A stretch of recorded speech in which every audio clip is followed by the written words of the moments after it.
Indiana Fever vs. Las Vegas Aces. Injury report, starting 5, prediction, and more on WNBA preview. Old habits die hard, especially for the Indiana Fever. A Caitlin Clark-less Fever side showed positive signs, but then crumbled against the New York Liberty in their last game. They led till the early third quarter against the defending champions largely by scrapping steals, forcing turnovers.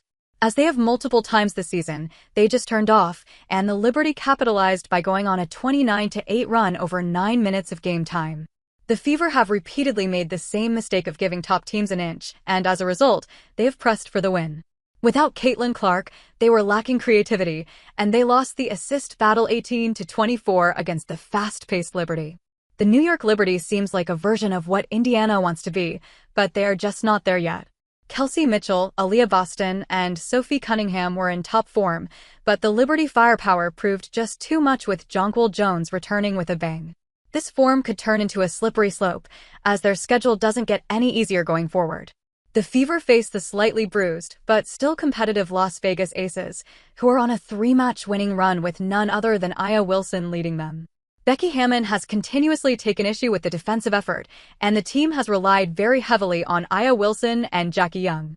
They locked the dream in that last game while Dana Evans came up with important 14 points, providing them with an outlet besides Wilson and Young.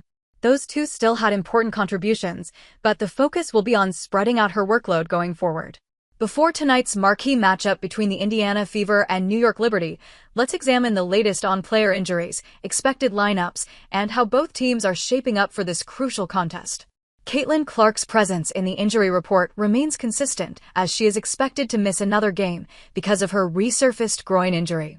She's going to see some doctors and get some more tests around early in the week, White said before their game against the Liberty, and she met with some doctors in New York. There is no further update on the progress of her injury.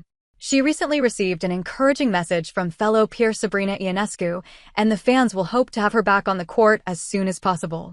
Jackie Young was still in the Aces starting lineup versus the Atlanta Dream despite being questionable on the previous injury report with a hip injury. Despite that, she played 24 minutes in the previous game and will likely continue.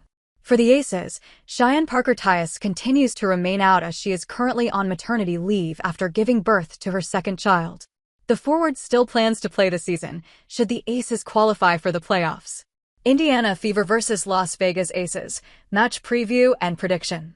The Las Vegas Aces are back in business, firing on all cylinders and bulldozing their way above .500 as they ride a 3-game winning streak, aiming to leave mediocrity behind.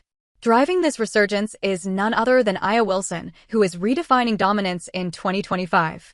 Wilson has been an unstoppable force, ranking second in the WNBA in scoring at 22.4 points per game, second in rebounding at 9.3, and leading the league in blocks with 2.4 per contest. Over the last 3 victories, she has been the engine, the clutch performer, and the insurance policy with 3 straight double-doubles, averaging an eye-popping 31.7 points and 12.7 rebounds per night during that hot streak. With Wilson on a tear, there is no doubt the Aces are not just keeping pace in the playoff race, they are throwing down the gauntlet, and their challenger status is louder than ever.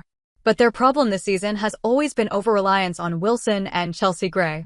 Beyond these two, no player averages beyond 12 points a game this season, and Wilson has scored a third of the team's points on average.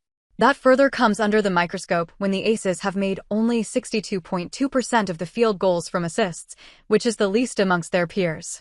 Indiana isn't any better either, as they have 65% of their field goals from assists. These two teams are matched side by side in almost every aspect. Pace? The Las Vegas Aces have 80.00 possessions per game, while the Indiana Fever have 79.96. Defensive rating? Indiana Fever concedes 101 points per 100 possessions, while Las Vegas concedes 102. The offense is where the Fever takes the cake, as Indiana is the third best team in the league in this aspect with 105.5 points scored per 100 possessions. The Fever's more balanced scoring attack could be their secret weapon, giving them a slight edge as ESPN's predictor gives them a 56.0